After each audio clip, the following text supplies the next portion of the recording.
कौन गिरी? क्या बताएंगे सर आज नया तो जैसे कि हमारी साइबर टीम ने जो हमारे एडिशनल एसपी साहब हैं उनके नेतृत्व में एक बहुत बड़ा यहाँ पे कॉल सेंटर का भंडाफोड़ किया है, जिसमें हमने 11 अपराधियों को अरेस्ट किया है। ये अपराधी लाडवा के एरिया में अपना एक कॉल सेंटर चला रहे थे, जिसमें जो यूएस सिटीजन्स हैं उनको टारगेट किया जाता था साइबर फ्रॉड के माध्यम से। उसमें उनको मेनली ये बोला जाता था कि उनका जो यूएस सिटीजन्स हैं उनका जो पैसा है वो कहीं ना कहीं नारकोटिक्स के पैसे के लेन देन में इन्वॉल्व है, और इस बेसिस पे उनको डराया जाता था और उनसे पैसे ऑनलाइन बिटकॉइन के थ्रू लेटे जाते थे। तो ये हमारे पास एक टेक्निकल इनपुट आया था, जिसमें हमारी टीम ने तुरंत कार्रवाई करते हुए एडिशनल एसपी साहब के साथ हमारी 3 टीमें इसमें गठित करी गई थी, जिन्होंने रात में लगभग 7:30 बजे के आसपास इनके ठिकानों पर रेड करी और 11 अपराधियों को अरेस्ट किया। इसमें अपराधियों की एज लगभग 20 से 25 साल की है, जिसमें उनको ये बोला जाता था, उनको कंप्यूटर पे एक स्क्रिप्ट दे दी जाती थी। उस स्क्रिप्ट में सारी चीजें लिखी होती थी कि उनको क्या क्या चीजें अपना जो कंप्लेनेंट है या क्लाइंट है, विक्टिम है, उससे बात करनी है। उसमें वो उनको यही बोला जाता था कि अगर आपका जितना पैसा है वो एक नारकोटिक के ट्रेड में इन्वॉल्व है, और अगर आप चाहते हैं कि इसको सेटल करना चाहते हैं तो हमारे सीनियर अधिकारी से हम बात करके इस मामले को सेटल करा देंगे, रफा दफा करा देंगे। और जब वो अपनी बैंक डिटेल और सारी चीजें बता देता था तो उससे पैसे निकलवा के इसको बिटकॉइन के माध्यम से बाहर भेजा जाता था। तो जितने भी यहाँ पे लोग थे 11 के 11 उनको अरेस्ट करा गया है, और जितने ये लोग थे मोस्टली लोग 12वीं पास थे, और जितने 12वीं पास थे कुछ फर्स्ट ईयर सेकेंड ईयर के ड्रॉप आउट भी थे, और ये अलग अलग शहरों से बिलोंग करते हैं। कोई दिल्ली से था, कोई वेस्ट बंगाल से था, कोई केरला से था। तो इस प्रकार से 11 एक्यूज हमने इसमें अरेस्ट करे। सर ये कहाँ रहते थे? उनके पास ही देखे पी था क्या? देखिए ये जो 11 लोग थे, ये कुछ लोग तो वहीं पे रहते थे उसी ऑफिस में। इनके जो हमने जब रेड करी तो वहाँ पे हमें कुछ इनके बिलोंगिंग्स ही मिले, इनके बैग मिले, रहने की चीजें मिली, खाने पीने का सामान मिला। तो कुछ लोग तो वहीं रहते थे, कुछ आसपास पीजी में रहते थे, वहीं पे लाडवा में। शुरुआती जांच के अंदर कुछ लगा अपराधी की पहले भी इस तरह काम कर चुके हैं या कैसा लग रहा है? देखिए जो ये 11-12 लोग हैं, इनको मेनली यही बोला जाता था, इनकी 18 से 20 हजार रुपए की इनको मंथली सैलरी दी जाती थी, और इनको जब ज्वाइन करते थे जॉब तो ये बोला जाता था कि इनको नॉर्मल कॉल सेंटर की तरह काम करना है। लेकिन जब इन्होंने काम करना चालू करा तो इनको पता था कि ये लोगों के साथ ठगी कर रहे हैं, लोगों के साथ फ्रॉड कर रहे हैं, और ये यूएस के सिटीजन के साथ फ्रॉड कर रहे हैं।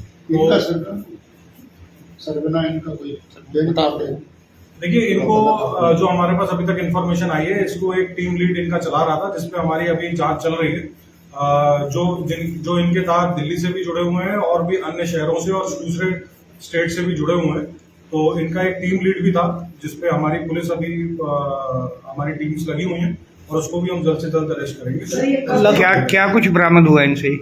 देखिए जो हमारी टोटल बरामदगी है, इसमें लगभग हमने 47 कंप्यूटर हैं जो वहां पे थे, और इनका यही रहता था कि कभी 25 लोग भी हो जाते थे जो करते थे, कभी 12 लोग भी हो जाते थे, कभी इससे ज्यादा लोग भी हो जाते थे। तो इन्होंने अपनी तैयारी ये करी थी कि हमें लगभग 45 से 50 लोगों का यहाँ कॉल सेंटर चलाना है। तो हमें 47 कंप्यूटर इससे बरामद हुए हैं, 45 सीपीयू और हेडफोन्स वगैरह सारी चीजें इनसे हमें। देखिए इसमें जो 11 लोग हैं, इनमें लगभग 4-5 लोग दिल्ली के हैं, कुछ लोग करनाल के हैं, 2 लोग यमुनानगर के हैं, और एक असम का, एक केरला का, और 2 यूपी के। काम कर रहे कितने टाइम से चल रहा है? देखिए जो अभी पूछताछ आई है उसमें ये पता चला है कि ये कॉल सेंटर लगभग 1-1.5 से 2 सालों से चल रहा था। तो जिसकी इंफॉर्मेशन हमें जैसे ही पता लगी तो हमने एक काफी प्लान करके ये रेड को हमने कराया, और हमारी टीम्स ने बहुत अच्छा काम इसमें किया है। जो हमारे एसएचओ साइबर है महेश, उन्होंने एडिशनल एसपी साहब प्रतीक के अंडर एक सक्सेसफुल रेड यहाँ पे प्लान है। सर इसमें अब तक कितने लोगों से ठगी कर चुकी हैं, और कितना अमाउंट होगा जो ये ठगी कर चुकी है? देखिए इसमें अगर मैं बताऊं तो एक जनरली 1% का अगर हम बात करें कितनी लोगों की ठगी ये करते थे, तो 1% से लगभग $1000 के आसपास भी एक दिन में ठगी कर लेते थे पर पर्सन। तो इनको जितने क्लाइंट्स फंसते जाए उतने ही मतलब बेनिफिट होता था, क्योंकि अभी ये प्रिलिमिनरी स्टेज में है हमारी इन्वेस्टिगेशन। तो इनसे जो भी तार और जुड़ेंगे, कितने लोगों के साथ ठगी करी है, उसका मनी ट्रेल कहाँ तक गया है वो हम फाइंड आउट करें। किसी और एंगल पे भी कार्य कर रही है पुलिस, किसी और एंगल पे भी इनको देख रही है? देखिए जैसे फिरौती मामला है, ऐसा कुछ ही नहीं से हो गई है, कोई इन्होंने कॉल करी हो? ये कम्प्लीटली डिफरेंट चीज है। ये एक प्योरली साइबर क्राइम का मामला है जिसमें जो यूएस सिटीजन्स हैं उनके साथ फ्रॉड होता था ये, लेकिन इसको काम ये बिल्कुल कॉर्पोरेट की तरह करते थे। मतलब ये लोगों को जिस तरीके से रिक्रूट करना है, उनको अलग अलग काम बांटने हैं। जैसे यहाँ जो सेंटर था उसका काम था पहले कस्टमर को अप्रोच करके ये पता करना कि कितनी आसानी से वो खाते में से पैसा दे सकता है। फिर इसके बाद अलग अलग स्टेजेस थी जिसमें कोई इनको लुभा के आगे मतलब एक लेवल और था जिनका साथ सिर्फ काम यही था कि जो कस्टमर फंस गए उनसे पैसे कैसे लेना है, और तीसरी लेवल तक ये था कि फाइनली पैसा ट्रांसफर कैसे करना है। तो उन सारी लेयर्स में हमारा काम अभी चल रहा है। सर कितने दिन लगे इसमें पकड़ने में, कौन लीड कर रहा है इसको पुलिस का? देखिए इसको लीड कर रहे थे हमारे एडिशनल एसपी साहब है प्रदीप गहलोत जी, जो इसको लीड कर रहे थे, और हमारे एसएचओ साइबर इसमें काफी दिनों से, पिछले 7-8 दिनों से इसकी प्लानिंग कर रहे थे रेड की, और जैसे ही इनको लगा राइट टाइम लगा इसको प्लान करने का, इन्होंने उसको रेड करी और इसको सक्सेसफुल किया। सर कोई ऐसा भी इसमें पकड़ा गया है जो इनको डाटा देता हो, प्राइवेट करता हो, आसपास का कोई हो? देखिए इस पहलू पे हमारी अभी भी जांच चल रही है कि किस तरीके से कॉल जनरेट होते थे, क्या सॉफ्टवेयर था जिसके माध्यम से ये लोग बातचीत करते थे यहाँ से यूएस के क्लाइंट्स कैसे उनके नंबर मिलते थे। तो ये सारी चीजें काफी डिटेल्ड इन्वेस्टिगेशन इसमें हमारे द्वारा करी जाएगी, जिसमें एक स्पेशल इन्वेस्टिगेशन टीम भी हमारे द्वारा गठित करी गई है, वो भी एडिशनल एसपी साहब के अंडर में, जो हर पहलू पर जांच करेंगे। +2 के लड़के हैं जैसे, और कम्युनिकेशन स्किल अच्छी होगी क्योंकि यूएसए के लोगों को टारगेट करना, यानी ट्रेनिंग भी दी जाती है। बिल्कुल, इनका बेसिकली यही होता था कि हफ्ते 15 दिन की इनको ट्रेनिंग दी जाती थी, जिसमें इनको इंग्लिश जिसकी स्पीकिंग स्किल्स अच्छी थी उनको पूरा एक फॉर्मेट दिया जाता था। जैसे कि ये मैं आपको बताऊंगा कि इनको पूरी ट्रांसक्रिप्ट दी जाती थी, उसमें पूरा लिखा होता था कि भाई जब भी बंदे को बात करनी है कि ये ट्रांसक्रिप्ट में सारी चीजें लिखी होती थी कि पहले उनको किस तरीके से कस्टमर को एंगेज करना है, फिर उसको बताना है कि भाई तेरा पैसा जो है वो ड्रग ट्रेड में इन्वॉल्व है, तेरे मल्टीपल अकाउंट्स हैं, फिर उससे अकाउंट डिटेल लेते थे। फिर उसके बाद उसको ये बोलते थे कि हम तेरी सीनियर ऑफिसर से बात करा के तेरा मामला सेटल करा देंगे, तो अगर इतने पैसे दे देगा तो ये मामला यहीं कहीं। सर इनकी ब्रांच कहीं और भी है कि हमारे सिटी में कुरुक्षेत्र में दिखा? देखिए उस बारे में अभी हमारी जांच चल रही है। जैसे कि मैंने आपको बताया कि ये जांच अभी हमारे प्रिलिमिनरी स्टेज में है, तो हम हर पहलू पर जांच कर रहे हैं, इसलिए इसमें एक एसआईटी बनाई गई है ताकि कोई भी इसमें होना हमारा रहे। सर 2 हजार पहले जैसे मामला था इंडोनेशिया, विदेशी कॉल इंडियन कॉल में ट्रांसफर की जाती थी, क्या ये भी वहाँ अमेरिकन कॉल में ट्रांसफर करते थे या लोग? वही मैंने जैसे आपको बताया कि यहाँ के जो लोग थे, अब ये हमारे जो उल्टा हो रहा था। जी हाँ, पहले बाहर बैठे अब यहाँ से इंडियन कॉल सेंटर बना के लोग यूएस को टारगेट कर रहे हैं। तो ये मतलब एक तरीके से बिल्कुल एक गिरोह की तरह, ऑर्गेनाइज क्राइम की तरह इसको काम कर रहे हैं। सर ये बिटकॉइन कहाँ ट्रांसफर कर रहे थे, पता चला कौन से देश में किया है? जैसे कंबोडिया में इनका पूरा साइबर हब बना हुआ है, कहीं इनकी भी तरह कंबोडिया में?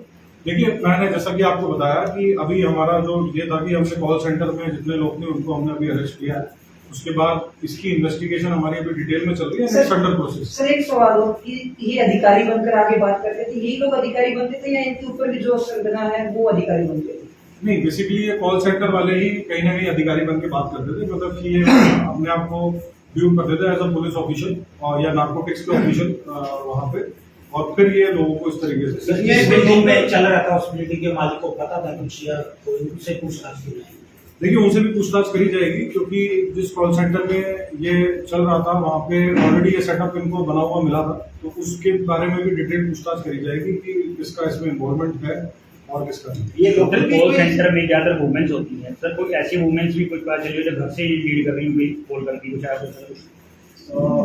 ऐसी कोई इन्फॉर्मेशन तो नहीं आई, ये मेनली यहीं पे गए जो लोग यहीं से ही काम करते हैं। सर ये बिल्डिंग इन्होंने रेंट पे ली थी बात?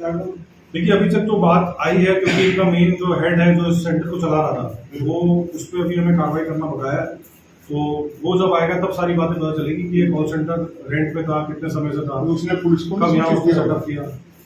लोकल इन्वॉल्वमेंट तो कोई नहीं सर, लालवानी जैसे अभी तक ऐसी कोई इन्वॉल्वमेंट नहीं आई है, बट हम सारे एंगल्स पे जांच सर आम जनता के लिए क्या लोकल प्रशासन की अनुमति लेना जरूरी नहीं है? जैसे वो किराए पे देगा, किराएदार पुलिस को इन्फॉर्म करेगा, आप भी प्रेस में ऐसे सूचित करें देखिए इस हम प्रकार के अगर बार-बार लोग आए बिल्कुल जी, हम बार-बार इस चीज़ में मुहिम जरूर चलाते हैं कि जो भी अगर आपके पास कोई स्पेशली घर पे रहने कोई आता है होम वेरिफिकेशन के लिए, तो आप पुलिस से जरूर उसकी वेरिफिकेशन कराएं। तो ये हमारा हर बार प्रयास रहता है कि आप पुलिस को बताएं ताकि हम उस बंदे की वेरिफिकेशन कर सकें। इवन आपके इस माध्यम से मैं ये भी बोलना चाहूँगा कि इसलिए हमने एक स्पेशल अभियान चलाया है। जितने भी हमारे होटल्स वगैरह हैं उनमें हम जा जाके उनकी मीटिंग्स भी ले रहे हैं बार-बार। कल भी हमने बहुत सारे होटल ओनर्स को कुरुक्षेत्र को बुलाया था कि आपके यहाँ कोई भी अगर रहने आता है तो आप उनका आधार कार्ड जरूर चेक करें। आधार कार्ड में जो नंबर लगा है उसको फ़ोन करके जरूर चेक करें।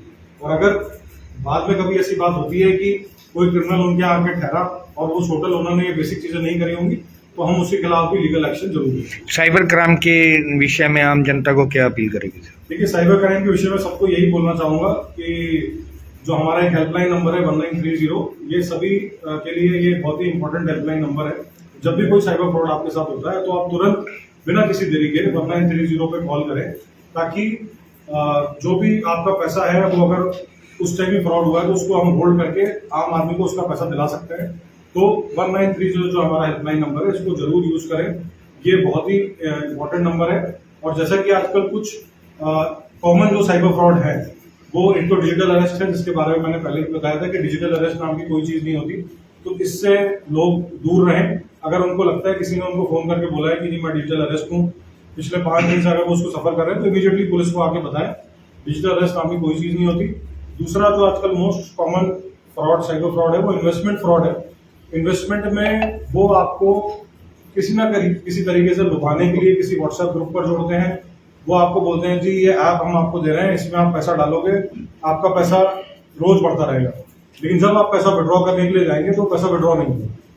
तो ये इन्वेस्टमेंट फ्रॉड स्पेशली कोविड के बाद से बहुत ज्यादा कॉमन हो चुका है, जिसमें लोग सोचते हैं कि हम जल्दी से शॉर्टकट में पैसा कमाएंगे, 6% 7% महीने की रिटर्न एक्सपेक्ट करते हैं, लेकिन वो बिल्कुल गलत है। तो इन्वेस्टमेंट फ्रॉड आजकल सबसे कॉमन है। आप इंस्टाग्राम, व्हाट्सएप, टेलीग्राम ग्रुप पे जुड़ जाते हैं, वो आपको बताते हैं कि जी हम आपको ये स्टॉक बता रहे हैं, ये आपको टिप दे रहे हैं, सारे लोग मिलकर खरीदेंगे तो इसमें फायदा होगा, इकट्ठा हम लॉट खरीद लेंगे। तो ऐसा कुछ नहीं होता। ये सारी फेक चीजें हैं। इसके अलावा लड़कियां तो शामिल नहीं है नहीं है इस केस में हमारे कोई लड़की। सर, कंबोडिया वाले मामले में कुछ जांच आगे बढ़ी हो, कोई और खुलासा हो या किसी और अपराधी तक बढ़ी? देखिए, उसमें हमें कुछ इंपॉर्टेंट लीड्स मिली हैं, उस पर हम अभी भी काम कर रहे हैं। जैसे कि इसमें कोई बड़ा खुलासा होगा तो आपको जल्दी। ये रहते हैं ना, कुछ कॉल सेंटर खुले हैं जो जेन्युइन काम कर रहे हैं, बोर्ड वगैरह प्रॉपर ढंग से ऐड भी कर रहे हैं, जिसमें लगभग 100 से ज्यादा बच्चे यंगस्टर्स में काम करते हैं, नाइट सर्विस में भी, दिन में भी।